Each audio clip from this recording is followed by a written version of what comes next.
le retour son. Donc voilà, on va parler du VIH. Effectivement, hein, donc le 1er décembre, c'est la journée mondiale de lutte contre le sida.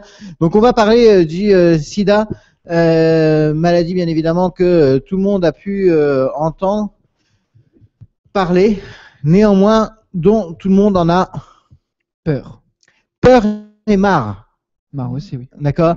C'est-à-dire que le problème, c'est qu'on parle du VIH, on parle, et les personnes en ont de plus en plus marre, et les conséquences, c'est que la capote, les gens la mettent. Si. Ouais, Avec toutes les pubs qui disent à la télé sortez couverts et tout à chaque fin d'émission. Et tu vois, pourtant c'est oui, alors de Chavannes effectivement hein, qui dit toujours sortez couverts. De Chavannes à chaque fin d'émission. Ouais, chaque fin d'émission. Et pourtant il y a quand même un phénomène qui est constaté par l'Agence nationale pour la santé. Donc c'est qu'il y a un phénomène qu'on appelle, qui a un nom qu'on appelle le relapse. Ouais. Donc c'est-à-dire qu'il y a en gros la traduction c'est un relâchement. C'est-à-dire qu'il y a un relâchement assez important au niveau des jeunes par rapport au port du préservatif. C'est pas bien ça. Est-ce que tu l'as toujours porté, Anthony? Hein? Est-ce que tu l'as toujours porté? Bah oui. Toujours. Toujours. Tout le monde ne l'est pas, donc, et puis. Enfin toujours. Là, non. Maintenant, non. Oui, oui, mais. Toujours. Avant, oui. C'est vrai parce que j'avais peur. C'est bien. Tu fais encore partie de ceux qui ne sont pas encore en relâchement, mais c'est vrai que les jeunes. Si tu veux, le problème, c'est qu'on dit tout le temps, mets ta capote, que les gens ont vraiment marre. Tu sais, c'est comme entre guillemets quand on te dit de pas faire une connerie, quoi. Oui. Fais pas une connerie, fais pas ça. Et le problème, c'est qu'on le fait. Ouais. Donc le problème, c'est qu'à force de toujours dire mets ta capote, et les gens, ils en ont marre. Ils en ont marre qu'on leur parle du VIH. Ils en ont marre qu'on leur dise un discours moralisateur. Et c'est vrai que le sexe, soyons vulgaires, le cul, parfois quand tu as une envie de cul, assez pressante, genre dans un ascenseur, assez présente, tu penses pas forcément à la capote. C'est vrai que tu l'as pas toujours sur toi. Ouais. Et un gros défaut aussi qu'on a, c'est que justement, on a tendance à faire croire que la capote, c'est que le VIH. Ah non, ça protège de tout la capote. Oui, et même je peux t'expliquer qu'en cas de sodomie, ça protège d'autres choses. Mais bon bref. Et retour. Juste avant de manger, c'est bien. Mais non, on parlera effectivement dans cette émission donc des IST, donc les infections sexuellement transmissibles, puisque il faut pas croire le fait de porter un préservatif, ça n'est pas que pour le VIH, parce qu'il y a quelque chose qui est très vrai aussi dans le phénomène de relapse qui existe, c'est que les gens se disent de nos jours, de toute façon, le VIH on vit avec. Oui, mais bon. Alors, c'est pas une vie. C'est vrai. Non, mais voilà. Oui. Faut dire les choses. Tu peux vivre avec, mais bon. Comme tu dis toujours dans le PEPS. Non, mais faut dire les choses. Hein. Oui, non, mais il faut dire les choses. Tu peux vivre avec, mais bon, savoir que tu l'as. Il faut dire les choses, c'est que c'est vrai que de nos jours, on peut vivre avec le VIH. On n'est pas comme dans les années 80, au début de la découverte de la maladie, qui date de 1981. Au début, effectivement, on avait les stigmates. Les stigmates, c'est-à-dire que quelqu'un qui était séropos, tu le voyais, il était amoindri avec. On peut tous se penser au film, très bon film d'ailleurs qu'on conseille, Philadelphia avec Tom Hanks. Ah, je connais pas. Franchement, il est super beau. Ça parle de ça ? Ouais, ça parle de ça et on voit vraiment les stigmates. Pourquoi il n'est pas en diffusion gratuite sur Effervescent sur le site ? Parce que on respecte les droits d'auteur. Oui, c'est vrai. Toujours. Donc stigmates. Et donc les stigmates. Maintenant, c'est vrai, de nos jours, on n'en est plus là. On sait que on peut vivre avec le VIH. Maintenant, il faudrait que les gens se rendent compte de ce qu'est le VIH. Le VIH, ni plus ni moins, c'est un traitement qui est à vie. Une fois qu'on a commencé la trithérapie, on le prend à vie. Là aussi, il faut faire attention à ce qu'on pourrait penser. C'est un quand tu as le VIH, quand on te déclare séropositif, que tu prends de la trithérapie. Ça, beaucoup de gens ne le savent pas. C'est à partir du moment où ton taux de lymphocytes est inférieur à 400. T'as vu? J'ai pas tout perdu. J'ai pas tout perdu de mes chargés de prévention. T'as un peu bugué, je ne sais pas si tout le monde a bien compris. 400 lymphocytes. 400 lymphocytes. Oui, c'est des barèmes, des taux. Donc en fait, dès que tu descends en dessous, à ce moment-là, on commence le traitement. C'est dans le sang qu'ils trouvent ça. Ouais. Et une fois que tu commences le traitement, le problème c'est que tu l'arrêtes pas. Même si le virus peut être en sommeil. Et que le traitement c'est tous les jours? Tous les jours, des prises qui sont juste énormes. C'est-à-dire que oui, on a fait des progrès par rapport à avant. Avant, effectivement, c'était c'était des matin, midi, soir. Maintenant, c'est vrai que le traitement est allégé justement de par le phénomène de ce qu'on appelle la free-thérapie. Néanmoins, c'est que ça reste un traitement qui est lourd. Déjà, tu es obligé de le prendre à heure super régulière. Oui. Je pense à un ami qui est tous les jours à 20h30, il est obligé de prendre son traitement. Obligé. Et quoi qu'il fasse, il est obligé. Okay. Oui, parce que tu peux pas te permettre sur un traitement aussi lourd de rater une dose. Donc déjà, effectivement, c'est un mode de vie. Faut s'adapter parce que l'air de rien, quand tu as envie de sortir le soir, ça dépend ce que c'est un comprimé, c'est quoi? Non, c'est des comprimés, mais plusieurs. Ah oui, donc il faut sortir. Voilà, il faut penser à l'avoir sur soi. Et puis c'est un traitement qui est lourd, c'est-à-dire que effectivement, tu le disais tout à l'heure, tu peux avoir des phénomènes de fatigue très lourds. Tu peux avoir des périodes où tu vas super bien et puis des moments où tu es super fatigué de tout. Donc non plus forcément. Non, plus forcément. Je peux te montrer, je connais quelqu'un qui est séropositif et tu peux pas le deviner de par les symptômes, les stigmates. Donc c'est vrai que voilà, c'est le VIH. Est-ce qu'on peut en vivre avec de nos jours? La réponse est oui. Oui, mais bon. Est-ce qu'on peut en vivre bien? C'est autre chose. Non, mais voilà. Moi, je dis toujours, tu vois, j'aime pas les discours moralisateurs. Donc très sincèrement, moi, ce soir, je ne dirai pas aux auditeurs et aux auditrices, sortez couverts. Pourquoi? Je ne le dirai pas. Pourquoi? Parce que... Je viens de le dire en plus. Oui, mais chacun sa conviction. C'est-à-dire qu'avoir un discours moralisateur, c'est bien. Expliquer le pourquoi du comment, c'est mieux. Je préfère qu'à la fin de cette émission, les gens mettent le préservatif parce qu'ils ont compris quels étaient les risques, plutôt que de dire sortez couverts. Parce que et voilà. Faut pas l'attraper. Et on sait très bien que des personnes ne mettront jamais de préservatif. Il y en a qui ne supportent pas, qui n'en mettront jamais. On le sait. Donc dans ce cas-là, c'était une campagne qui avait fait fureur de aide dans les années 2005, aide Provence-Alpes-Côte d'Azur, qui disait si tu mets pas de capote, mets au moins du gel. Ça sert à rien. Ah bah si. Le gel, ça protège? C'est pas que ça protège, mais si tu sais que j'ai eu beaucoup de mal avec ce discours. Parce qu'il n'y a pas de contact direct avec la peau. Non, c'est pas ça. C'est que si tu sais que la personne ne mettra pas de préservatif, tu le sais. Dans ce cas-là, leur raisonnement, qui n'était pas du tout le mien à l'époque, c'est de se dire comment est-ce qu'on peut réduire le risque. En mettant que le gel. En mettant du gel, d'accord? Parce que quand tu mets du gel, tu lubrifies la paroi et la paroi est moins exposée dans ce cas-là au phénomène de microfissures et autres.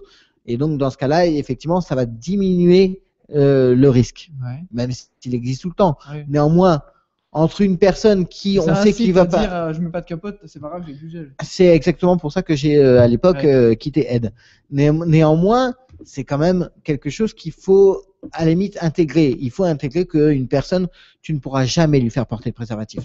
Donc, puisque tu ne sais que tu ne pourras jamais lui faire porter de préservatif, dans ce cas-là, autant effectivement réfléchir à comment éventuellement diminuer les risques qu'il peut prendre.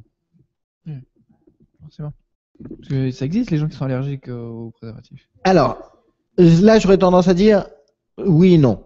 Ah bon? C'est qu'il y en a beaucoup qui justifient. Alors, non, je parle des gens qui sont vraiment allergiques. Oui, non, mais il y en a. Mais néanmoins, il y en a beaucoup qui disent ouais, je suis allergique aux capotes, histoire de ne pas en mettre. Il existe des préservatifs, certes, qui sont plus chers, qui justement sont ce qu'on appelle hypoallergéniques. Ouais. Donc c'est-à-dire que c'est pas la même matière, hein, c'est pas du latex. Néanmoins, c'est un corps qui évite les allergies. Premièrement. Deuxièmement, encore cet après-midi avec Aïna, on en parlait, c'est que il existe un autre type de préservatif. Oui, féminin. Préservatif féminin. Bon, bien évidemment, on n'en trouve pas. Hein, on a fait une pharmacie tout à l'heure, on a expliqué qu'avec Aïna, bref, qu'on avait envie. T'en trouves pas. Ça le choque pas du tout, tu vois. Ce qui le choque, c'est putain, t'en trouves pas quoi. Donc il y a le préservatif féminin qui existe, hein, ce qu'on appelle le fémidon, qui peut être porté par c'est en vidéo, qui peut être porté non pas par l'homme mais par la femme. Ouais. C'est gros, hein. Moi j'ai déjà vu, c'est Alors, gros anneaux et tout. Putain. Certes, c'est un truc anti-sexe.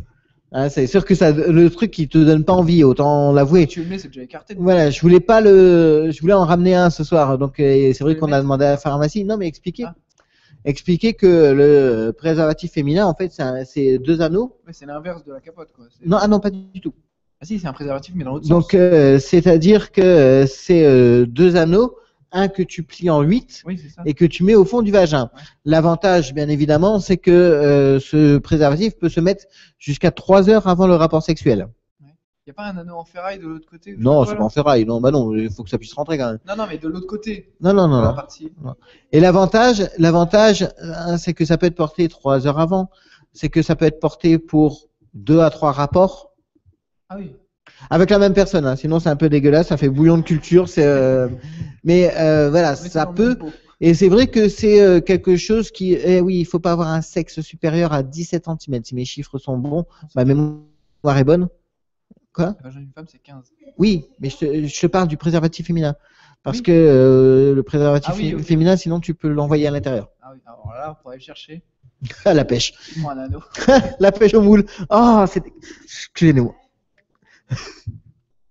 Donc c'est vrai que voilà, ça peut être une solution, le préservatif féminin et en plus hypoallergénique. Donc pour les dames, hein, ils peuvent. Bah, oui. Avant de partir en soirée, tu te fous ça te colle aux parois utérines. Avant de partir en soirée en même temps. Et donc voilà, donc c'est vrai que c'est un préservatif qui est pas mal. Et comment ça se fait qu'on n'en trouve pas dans les pharmacies? Parce que ils en vendent pas. Parce que ça tout se simplement, ça se vend pas. Donc c'est sûr que voilà, on peut en trouver bien sûr dans les CDPS, hein, les centres des départementales de prévention de la santé, dont on donnera bien évidemment la liste tout à l'heure en Essonne. On peut en trouver aussi chez Aide, l'association donc Aide qui est située en Essonne à Tismons. Oui. On donnera les coordonnées tout à l'heure. Voilà, donc on peut en trouver. Il y a une association aussi, putain, c'est quoi le nom? Qui est située au rez-de-chaussée dans la tour Montparnasse. Alors ça, oui, c'est l'INSEP. L'INSEP, ouais. Ils étaient venus dans ma classe quand j'étais à l'école. Effectivement, eux, ils peuvent fournir des préservatifs. Avec un manche à balai, une capote pour nous montrer comment ça se mettait. Ben écoute, nous on fera mieux, hein, on n'a pas de manche à balai, donc Anthony, lève-toi. Démonstration dans quelques instants. Non. Pourquoi tu l'annonces, il n'y en aura pas de démonstration. Je croyais que c'était les défis. Non. On n'est pas vendredi. Alors, on va préparer bien sûr une musique. On revient dans quelques instants. Dans quelques instants, on vous donnera des chiffres qui font peur, hein, les chiffres du VIH en France. On parlera des IST et on parlera de... qu'est-ce qu'elle fait? Qu'est-ce qu'elle me fait peur? Donc, il va falloir lancer la musique. T'es prête? Donc on se retrouve dans quelques instants pour continuer à parler du VIH et attention il va être top chrono 19h30 donc juste avant de reparler du VIH on vous parle des sorties en Essonne dans quelques instants sur FR Essonne.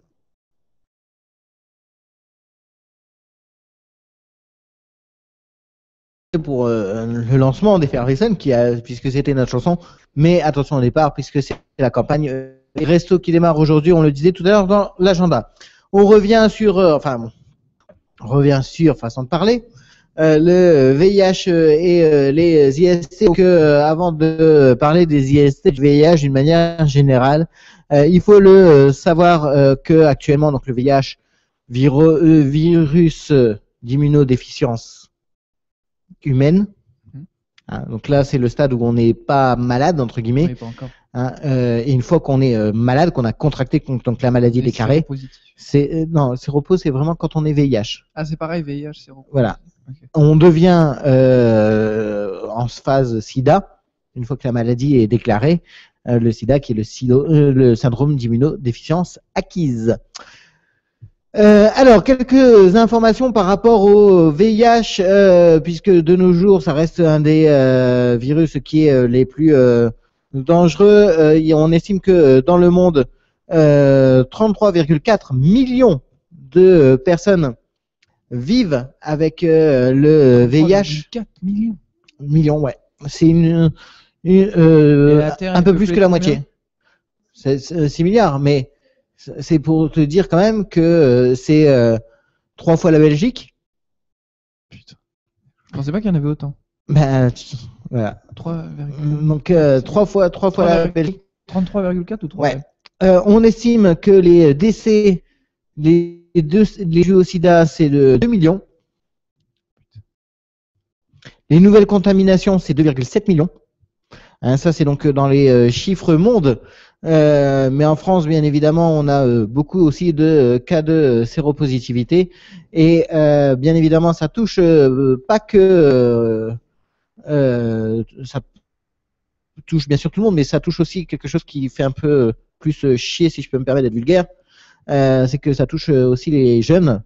Hein, dans le monde, 2,1 millions de jeunes âgés entre 10 et 19 ans sont atteints du VIH. Ça plombe, hein. Bah ouais. Sans jeu de mots d'ailleurs. 10 ans. Oh non, merde. Désolé. Donc voilà, il faut savoir que entre oh merde. Entre 2004 entre 2004 et désolé, oui. Entre 2004 et 2012, la hausse de la mortalité chez ces jeunes a augmenté de 50%. Ça m'ennuie. Donc tu vois, on a beau dire comme quoi les traitements sont de plus en plus avancés, c'est vrai. Ouais, mais bon, ça reste. Néanmoins, plus 50% de taux de mortalité. Pourquoi est-ce qu'on arrive à 50% de taux de mortalité? Ben, c'est tout simplement puisque l'accès aux soins, notamment donc dans les pays d'Afrique subsaharienne, qui est quand même le plus touché, n'est pas répandu. Hein. En France, il y a quand même 1500 jeunes de moins de 15 ans qui sont contaminés. 1500 jeunes. Donc oui, moins de 15 ans. Équivalent d'un collège. C'est pas très glorieux pour l'avenir, du moins pour eux. Donc voilà, c'est pas cool. Toujours penser, bien sûr, aux risques et aux protections qui peuvent exister. Aïna, téléphone. On avait vu qu'il y avait mon cul. une mutation de l'ADN qui rendait. Il y a alors, oui, on va en parler. Dans les bonnes nouvelles entre guillemets quand même, c'est que on dit qu'il y a des progrès qui sont faits au niveau de la science. C'est vrai. Il faut savoir que par exemple, on est sur des études par rapport au VIH. Il y a une étude qui a été dévoilée aujourd'hui, à la veille aussi de la Journée mondiale de lutte contre le SIDA, qui parle du virus et de sa cape d'invisibilité.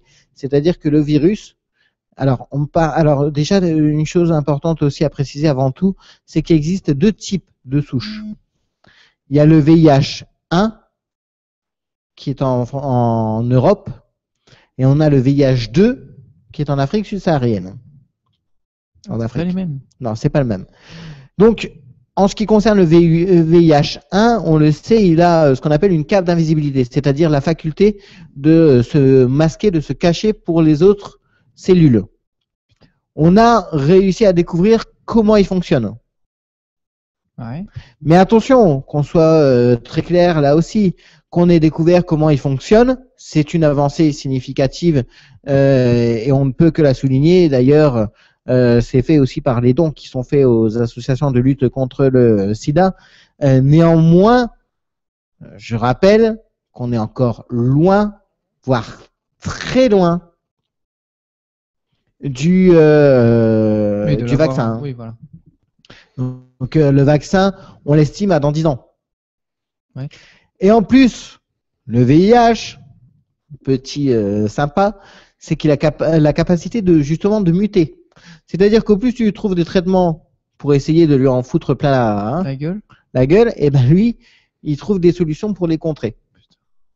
Et c'est pour ça, puisque on sait qu'il y a les deux souches de VIH, que c'est pas parce que tu es séropo que tu risques plus rien.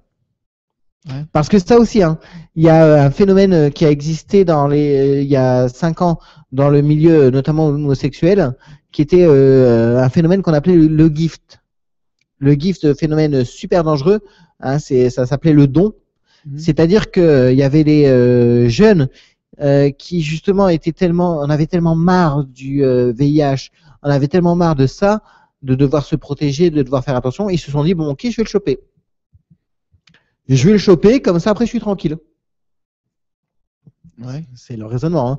Néanmoins, non. Parce que s'il rencontre une personne qui a le VIH2, la souche 2, eh ben, il y a un risque de surcontamination. Ouais. Donc voilà. Ils sont graves les jeunes là. Ben oui. Tant pis, je vais le choper, moi je serai tranquille. Ça te coûte quoi de mettre une capote?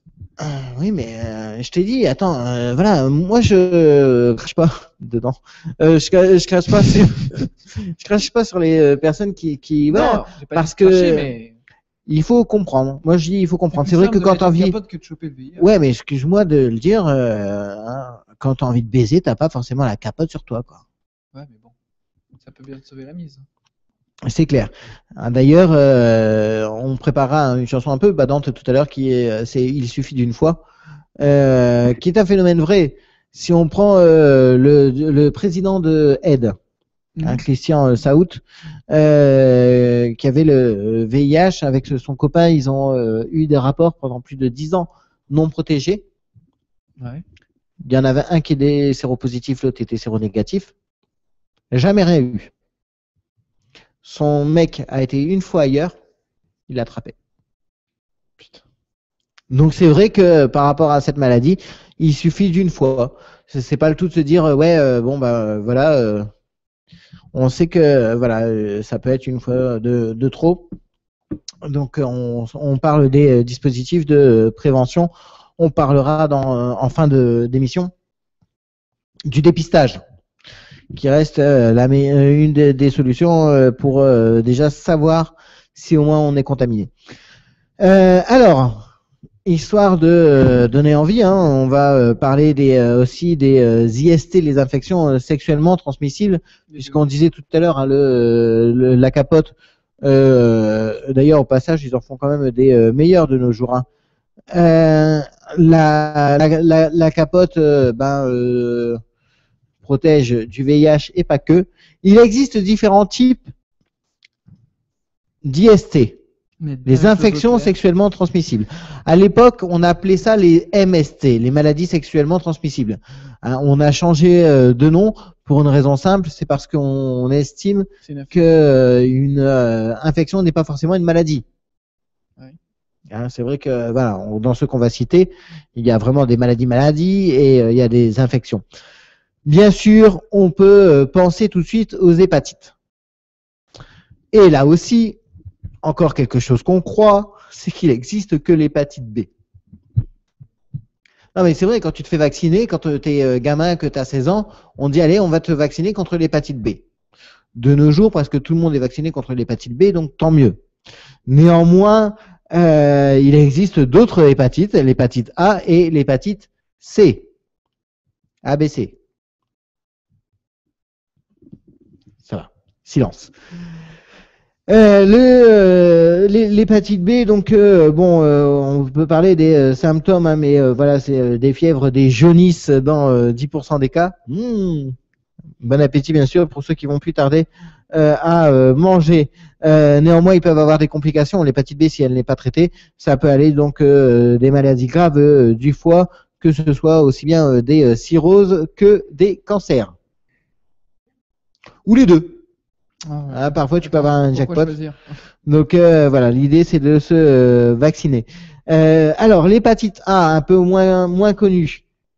D'accord. Le problème de l'hépatite A, c'est qu'on peut avoir des symptômes, par exemple de la fièvre, des nausées jaunisses, et après, ils peuvent disparaître. Mais ça ne veut pas dire que le virus a disparu, bien sûr. Ah oui. C'est-à-dire que le virus devient dormant. Comment se chope l'hépatite A? Ben, par ce qu'on appelle un rapport Non protégé. bucco-anal. Bucco-anal. Ouais. T'as compris? Bah oui. Pas l'hépatite A ce soir. Réponse en image. Donc, donc en gros, si on veut être vulgaire, c'est voilà, si je te bouffe le cul, quoi. Ou la bite. Bucco-anal. Anal. Ah oui. Anus. Ah ouais. Donc, si je te bouffe l'anus, j'ai un risque d'hépatite A. Ah. L'avantage, Oh. c'est que pour ceux qui ont écouté le PEPS, ils savent que j'ai d'autres risques que l'hépatite A. Voilà donc et le problème de l'hépatite A, c'est qu'il n'y a aucun vaccin. Vaccin. Aucun vaccin. Ok. On passe. Pas de bucco-anal. Hein. Voilà. Non, pas tout de suite. Ah tiens, si on n'a pas parlé, on a parlé de la capote. On a parlé de la capote féminine. Il faut savoir qu'il existe un autre dispositif de prévention. C'est ce qu'on appelle le carré de latex. Justement pour les rapports bucco-anaux. Le carré de latex. Le carré de latex, qui peut aussi se faire pour le cunnilingus. Hein. Un carré de latex, en gros, soit tu achètes un carré de latex, ou alors tu t'en fais un. Tu t'en fais un, c'est-à-dire que tu coupes le préservatif aux deux extrémités. Ouais. Sur le côté, tu déroules et ça fait un carré. Oui, d'accord. D'accord. Voilà. Et pour justement pouvoir pratiquer un rapport bucco-génital ou un bucco-anal en toute sécurité. Ça donne envie. Ouais, c'est sûr. Moi, perso, c'est le seul moment où je suis content de mettre une capote. Ah, voilà. L'hépatite C. Maintenant, bon, alors l'hépatite C, l'avantage, c'est qu'elle est un peu aussi plus connue. Hein, elle est aussi connue presque que la B. L'hépatite C était à l'époque beaucoup contractée par les personnes toxico. D'accord, puisque c'est par un contact du sang. Un contact du sang, notamment sur un échange de seringues, ça pouvait aussi s'attraper sur les tatouages. Ah. Hein. Maintenant, c'est vrai qu'on a fait des progrès, donc ils utilisent souvent du matériel stérile, du matériel jetable, mais il faut toujours faire gaffe quand même malgré tout aux tatoueurs, hein, parce qu'il y en a certains jeunes qui aiment s'amuser à se faire des tatouages entre eux. Ouais. Déjà, c'est un peu inconscient. Hein, il faut savoir qu'il existe. Oui, lève tes branches. Donc, sachez qu'il existe des risques, notamment par échange de seringues, par ce qu'on appelle une contamination croisée. Hein. Et le problème de l'hépatite C, c'est que ça peut devenir une maladie chronique, dans 80% des cas. Oui. Et il existe quand même un traitement médicamenteux, mais qui est très lourd, un peu comme le VIH, et qui n'existe pas de vaccin. Voilà, donc ça c'est pour un peu les hépatites. On continue sur les IST, puisqu'il va être 20h, on va vous donner envie de bouffer toujours. Donc la syphilis. La syphilis, c'est une maladie qu'on croyait disparue de nos jours. Hein, et qui fait une recrudescence, notamment dans le milieu homosexuel. Ouais. La syphilis, qu'est-ce que c'est? Ce sont des petites plaies ou des chancres qu'on peut avoir sur les parties génitales, qu'on peut avoir aussi au niveau de la bouche. Bon, déjà, dans ce cas-là, t'évites à y aller. Hein. Donc, ça peut s'attraper soit par le baiser, justement, si tu as un chancre au niveau de la bouche, ou alors, bien sûr, par voie sexuelle. Et le problème de la syphilis, c'est qu'elle peut s'attraper juste par contact. Peau à peau. Putain. Elle est super contagieuse. Hein, et il faut savoir que la syphilis, il y en a qui, il y en a qui se disent oh, c'est pas grave, je la traite pas. Néanmoins, si on la traite pas, on peut avoir des atteintes graves au cerveau ou au cœur. Traitement, c'est antibiotique. Et attention, hein, bien sûr, pour la plupart de ces maladies, ils ont un degré d'incubation, c'est-à-dire qu'ils ne se déclarent pas tout de suite. Si tu as un rapport à risque, il va peut-être apparaître dans une semaine, quoi. Ok.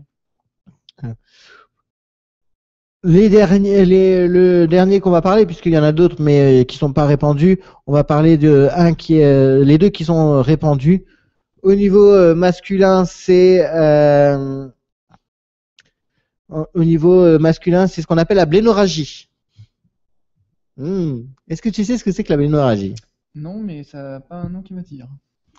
C'est un autre nom plus connu, c'est ce qu'on appelle la chaude-pisse. Ah oui, j'ai entendu parler de ça. Mm.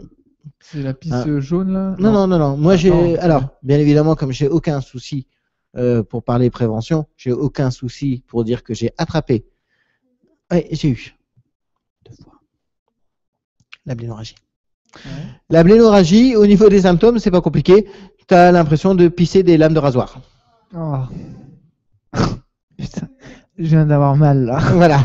Là, oh putain. Mais non, c'est véridique. Voilà, tu sais plus pisser, voilà. Et le problème, là aussi, c'est que ça s'attrape tout simplement par un contact sexuel génital. C'est-à-dire, en gros, tu touches un sexe qui est contaminé, paf! Oh, Surprise! j'ai mal. L'avantage, c'est qu'au niveau du traitement, c'est un traitement monodose qu'on prend une fois et après il faut compter une semaine pour que vraiment tu n'aies plus aucun symptôme, plus aucun truc. Mais je peux le dire puisque là j'en parle en tant que non pas chargé de prévention, mais en tant que victime, c'est quand même extrêmement chaud. Non. Oh, donc c'est quand tu dois aller voir un médecin. Oui. Quand tu dois aller voir un médecin où tu dois expliquer que tu as un écoulement jaunâtre, enfin, en gros, tu as l'impression d'éjaculer à longueur de journée, en fait. Parce que au-delà de, je te dis que tu as l'impression de pisser des lames de rasoir, c'est-à-dire que tu suppures tout au long de la journée. Donc, et bien évidemment, Je mange pas moi ce soir. t'es obligé d'aller voir un médecin, hein, et qui, pour être sûr du diagnostic, c'est-à-dire qu'il va t'enfoncer une sorte de tige au niveau de l'urètre. Ah, tu douilles.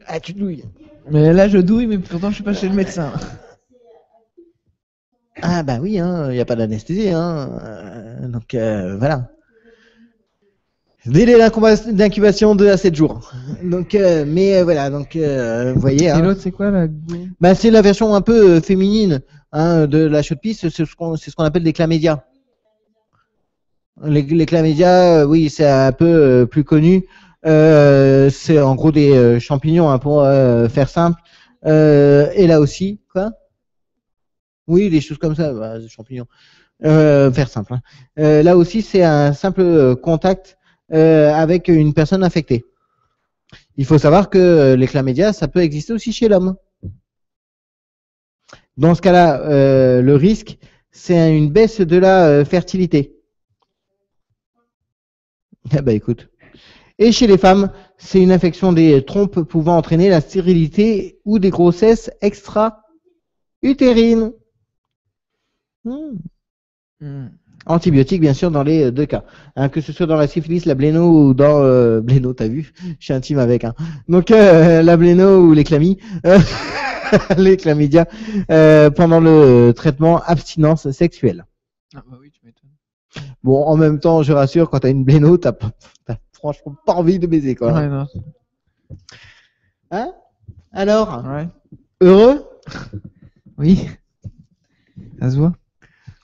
Ouais, ça, putain, j'en ai mal. Donc, vous voyez, voilà, tu vois, je suis content, c'est que là, j'ai pas besoin de dire sortez couverts, mettez les capotes, parce qu'une fois que tu as écouté Slayus, tu te dis, oh putain, Pire. le VIH, ça sert pas qu'à ça.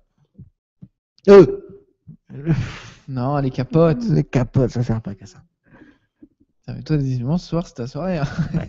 Tiens, on va passer une chanson badante dans les chansons un peu motivantes. Voilà, on aurait pu passer une chanson d'un groupe des années 80. Tu sais que je t'ai fait écouter, c'est Elmer Footbeat. Elmer Footbeat, ça faisait le plastique, c'est fantastique. Le caoutchouc Non, super doux, nous l'affirmons sans complexe. Nous Tout à sommes l'heure, on va la adeptes mettre, hein. du latex. Ouais, c'est bon, je l'ai fait, c'est bon. Allez, musique. Donc, bon, c'est ça, je sais faire. Donc, dans quelques instants, une musique, et puis après, on revient avec l'actualité sport en Essonne, préparée bien évidemment par à la charmante Aïna. Et puis, on terminera, on parlera du dépistage, parce qu'une fois qu'on a dit tout ça, ok, c'est bien beau, mais maintenant, est-ce qu'on sait, et justement en mode de teaser, c'est de se dire qu'en France, 60 000 personnes sont contaminées, portent le VIH et qui ne le savent pas.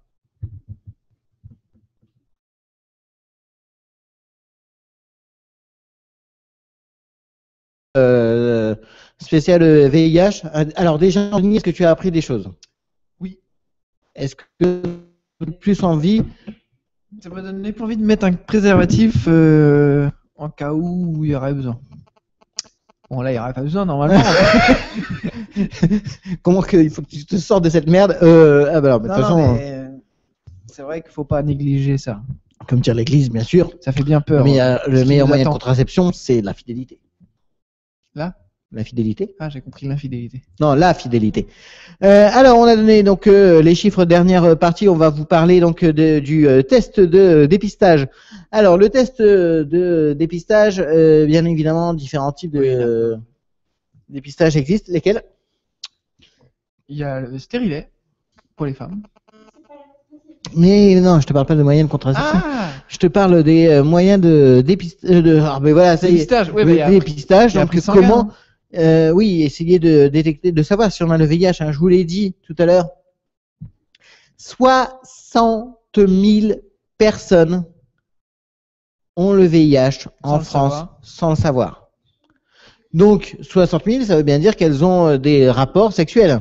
Oui. Avec un risque de contamination. Ouais. Comment savoir si on a le VIH, hein, d'ailleurs, ou les autres IST? Bien sûr, un des moyens les plus sûrs, les plus rapides, c'est et ça reste la prise de sang. Ouais. La prise de sang, labo, matin, résultat, soir. L'inconvénient du labo, Anto? Je sais pas.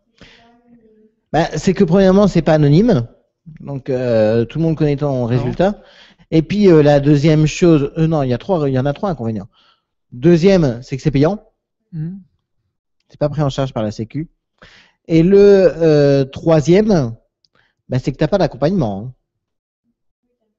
Voilà, sur certains tests de dépistage, on en reparlera. T'as un accompagnement psychologique qui peut être fait. Là, tu vois, tu ouvres ton enveloppe, t'es au courant ou pas, quoi. Donc, quand tu apprends une maladie comme ça, je pense qu'il vaut mieux être entouré. Oui, c'est clair. Il n'y a pas le truc au bout du doigt, là, piqûre? Après. Deuxième test. Non, mais attends, il y a Karim qui te plaît, qui veut te rencontrer aussi. C'est bien. Donc, deuxième test de dépistage, hein, pour un peu contrer le fait que ça, c'est pas anonyme, la prise de sang, et que c'est payant. Eh bien, il existe totalement le test de dépistage traditionnel, donc qui est le qui se fait en CDAG, Centre de dépistage anonyme et gratuit. En Essonne, vous en avez plusieurs. Hein, vous pouvez bien sûr retrouver les informations sur SIDA Info Service ou également tout simplement sur le site essonne.fr. Vous avez des centres de dépistage situés à Évry, Courcouronnes, Corbeil-Essonnes, Étampes, Brétigny-sur-Orge, Juvisy-sur-Orge, Vigneux-sur-Seine, Arpajon, Massy, Grigny, Sainte-Geneviève-des-Bois et Les Ulysses. Donc il y a un bon maillage au niveau essonien. Donc bon maillage au niveau essonien. N'hésitez pas à faire ce test de dépistage. Le problème de ce dépistage qui est anonyme et gratuit, c'est que c'est long. Les résultats, tu les as au bout d'une semaine. Ah ouais. Et tu ne peux pas l'avoir avant. Il y en a beaucoup qui se disent, puisque les tests sanguins, c'est au bout de 24 heures. Pourquoi pas? Le problème, c'est que si à certaines personnes, ils disent ah, toi, tu viens chercher dans 2 jours, toi, tu viens chercher dans 1 semaine, ils se doutent de quelque chose. Puisqu'il faut savoir que si tu fais un test qui est positif, ton sang est envoyé dans un autre laboratoire pour que l'autre laboratoire confirme. Alors, non, c'est ce que je t'ai dit, c'est 1 semaine le résultat. C'est-à-dire que tu fais la prise de sang et tu dois venir 1 semaine après chercher tes résultats. Le problème de ce test qui est anonyme et gratuit, donc ça c'est les avantages.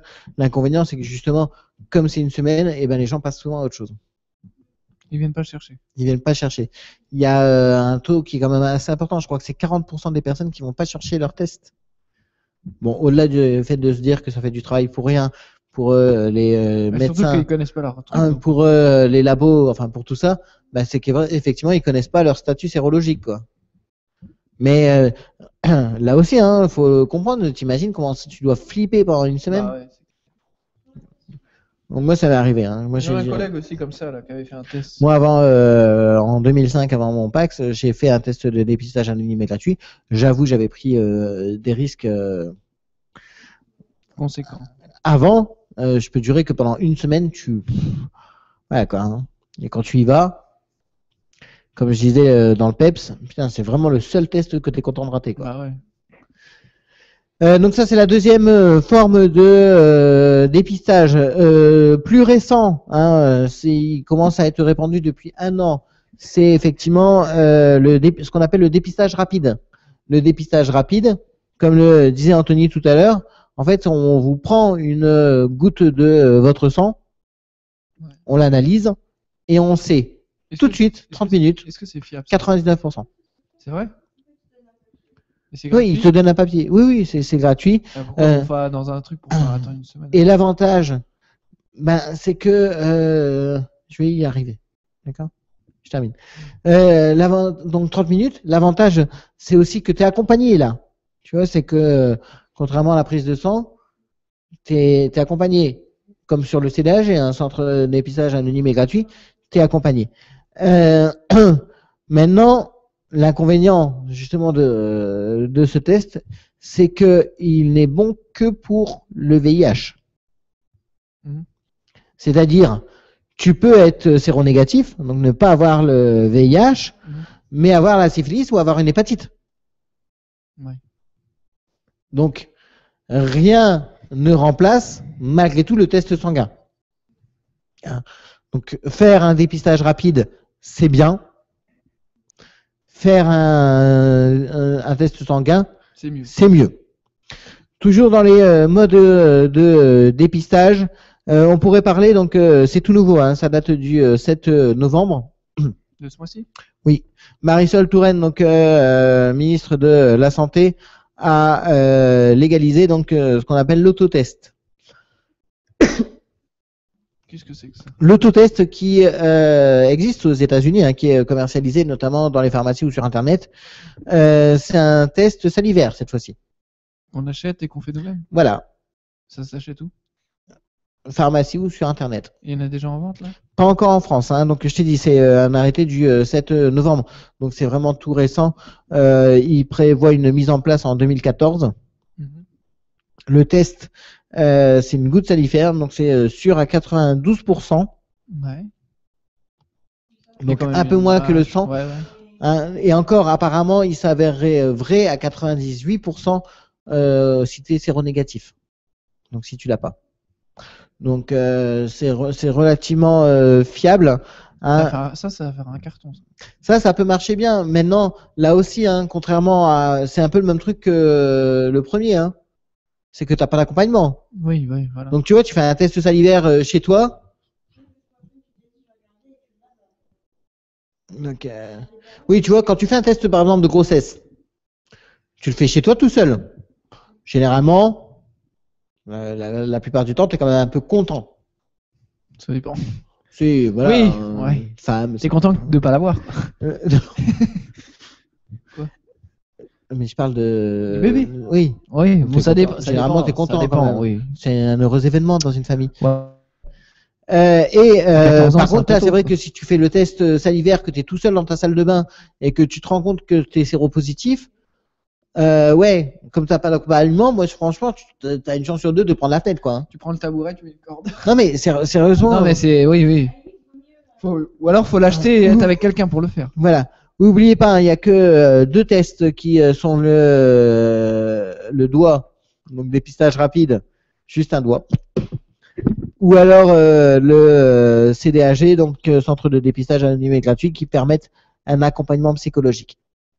D'accord. Je rappelle qu'en France, on n'est pas obligé de déclarer son statut sérologique. Oh, mais ça, il y en a beaucoup qui ne le savent pas. Ce test salivaire, d'après les estimations donc, du ministère de la Santé, permettrait de découvrir 4000 cas de séropositivité. Donc 4000, c'est juste énorme. T'imagines si on avance comme ça en un an. Hein. Donc, et ça permettrait d'éviter 400 nouvelles contaminations par an. Mais c'est toujours ça, oui. Quand tu as fait les fiches, tu t'es rendu compte des chiffres.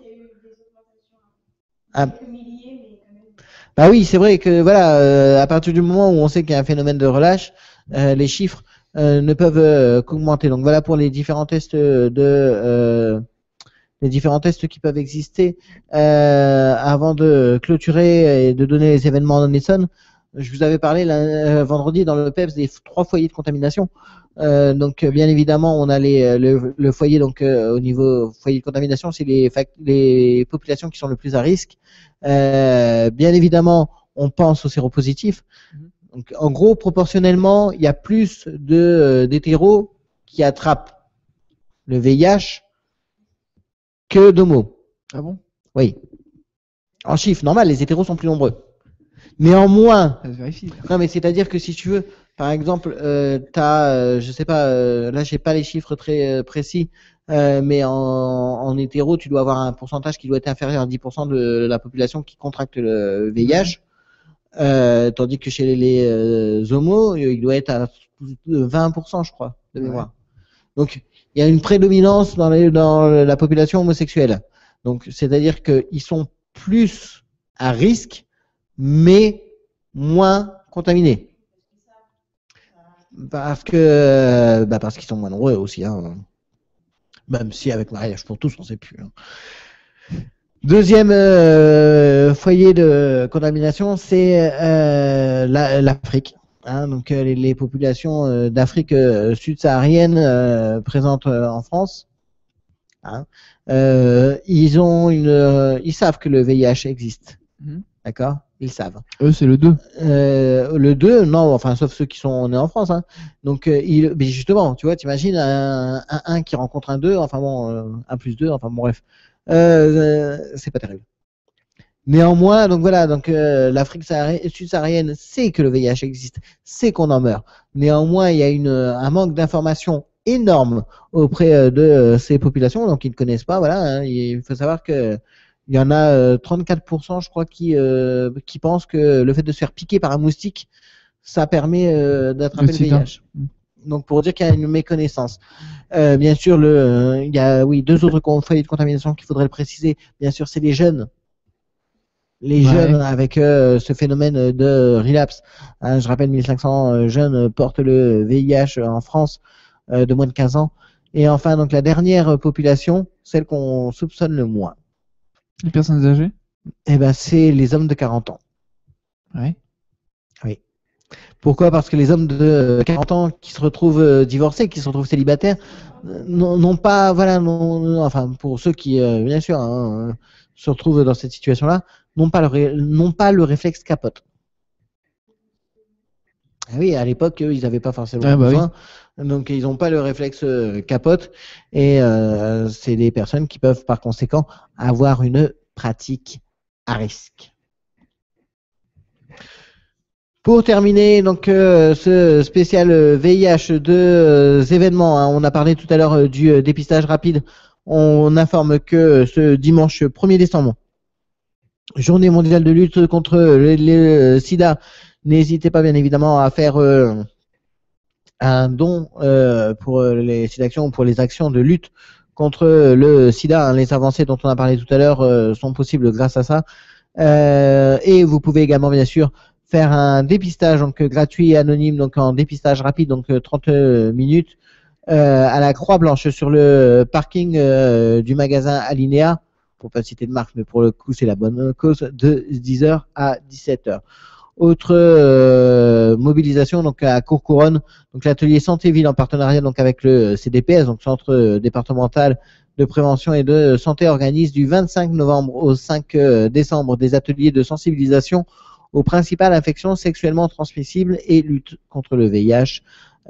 Pour plus d'informations, donc atelier Santé-Ville 01 64 97 84 81.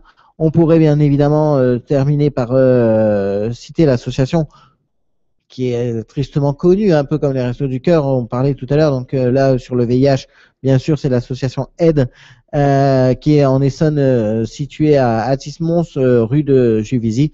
Donc le numéro de téléphone, c'est le 01 60 48 72 87 pour les différentes coordonnées. Alors Anthony. Oui. Voilà, là je crois que j'ai tout balancé. Est-ce que tu as une question? Non, j'aimerais juste dire qu'on a mis les choses au clair. Parce que moi je sais qu'il y a beaucoup de personnes qui vont voir sur internet quand ils ont le moins de petits trucs. Et sur internet, pour un nez qui coule et on dit que t'as un cancer, t'as le sida, t'as ceci. Bon là maintenant ils savent, Au moins, ils savent les symptômes, ils savent ce qui se passe. Donc bon. je pense qu'effectivement, on a essayé d'être complet. Même si on est sur internet. On a essayé, ouais, voilà. On a essayé d'être complet et concis. Aïna, est-ce que tu as une question? Elle dit non. Parce qu'on n'entend pas ça. Alors, moi, une question qu'on me posait souvent. Non, je n'ai pas de question. Non, mais si tu n'as pas libéré le bleu, on t'entend pas. Ah. Je connais mon métier. Connexion de Jabo. Une question, une idée reçue qu'on a souvent posée dans les ateliers de prévention, c'est est-ce que la circoncision permettait de diminuer le risque VIH? La réponse est oui. Attends, tu peux répéter? Est-ce qu'une personne circoncis a moins de chances d'attraper le VIH? Ouais. La réponse est oui. On estime que le risque est diminué de 40%. C'est Maintenant, vrai? il y a risque quand même. 40%? Ouais. Et pourquoi? Bah oui, bien sûr. Pourquoi? Parce que la peau est en contact direct avec l'air. Oui. Tu vois, si tu veux, regarde, on va faire. Non, mais je connais. Moi, c'est pas toi. Donc, quand il n'y a pas de prépuce, si tu veux, le gland se considère comme une peau. Si tu veux. Elle se durcit. Oui, oui, j'ai vu. Et donc, par conséquent. Je suis moi-même circoncis, tu sais. Hein? Je savais pas. Ah bah, je te le dis. Oh, bah, je suis circoncis. Ouais. Moi aussi. Ouais. Oh, c'est cool. On est copains de quéquette. Donc, oui, ça fait une peau à l'air libre. Tu sais, Bitstrip, il y a les frères de sang, bah, nous, ça sera une frère de bite. Voilà. Donc, excusez-nous. C'est la fin. Donc 40%. Ouais. Ah bah, c'est bon ça. Parce qu'effectivement, le bout est plus dur que quelqu'un. Oui, mais bien sûr. Oui, bien sûr, oui. Faut pas. Donc voilà. Mais c'est bon de savoir que ça diminue quand même à 40% de moins de chance. Une autre question qu'on me posait souvent, c'est est-ce qu'il y a un risque lors de la fellation? 5%. Oui, ça je le savais qu'il y avait aussi un risque buccal. Donc, quoi? Beaucoup de gens aussi qui se demandent si faire un bisou, bouche-bouche. Mais il y en a qui croient qu'embrasser un séropositif. Non. C'est vrai que le contact du baiser, on peut l'attraper. Hein. Non, mais c'est vrai. Il y en a qui croient que regarder un séropositif, ils peuvent le. Oui, bah oui, mais alors il n'y a aucun risque sur le VIH. Hein, mais on a parlé tout à l'heure des IST, donc ça reste pas. Voilà, il y a la maladie du baiser qui est connue. Là, ça y est, j'ai un doute. La mononucléose. Oui, mononucléose. Des hépatites peuvent se faire aussi par échange, notamment l'hépatite A. Néanmoins, le risque est super minime. Hein, c'est pareil, la fellation, faut excuser de le dire. 5%, ça reste faible. Oui, mais bon, faut Donc, pas négliger non plus. On peut pas dire. Non, mais parce que voilà, tu sais, tout à l'heure, tu disais le risque zéro n'existe pas. Oui, Donc, bah tu oui. disais il suffit d'une fois. Mhm. Ben, le risque zéro n'existe pas. Une autre question qu'on me posait beaucoup, c'est sur la sodomie. Sur la sodomie, est-ce que la sodomie active et passive, où est-ce qu'il y a le plus de risques? Si, c'était une question qu'on me posait Passif, souvent. passif, Celui qui a le plus de risques, c'est le passif. passif, bah oui. Bien sûr, parce que c'est lui qu'entre guillemets on, on déchire. Non, non, parce que je voulais dire. Donc c'est lui qui prend le plus, qui prend non, qui prend, oui, dans tous les sens du terme.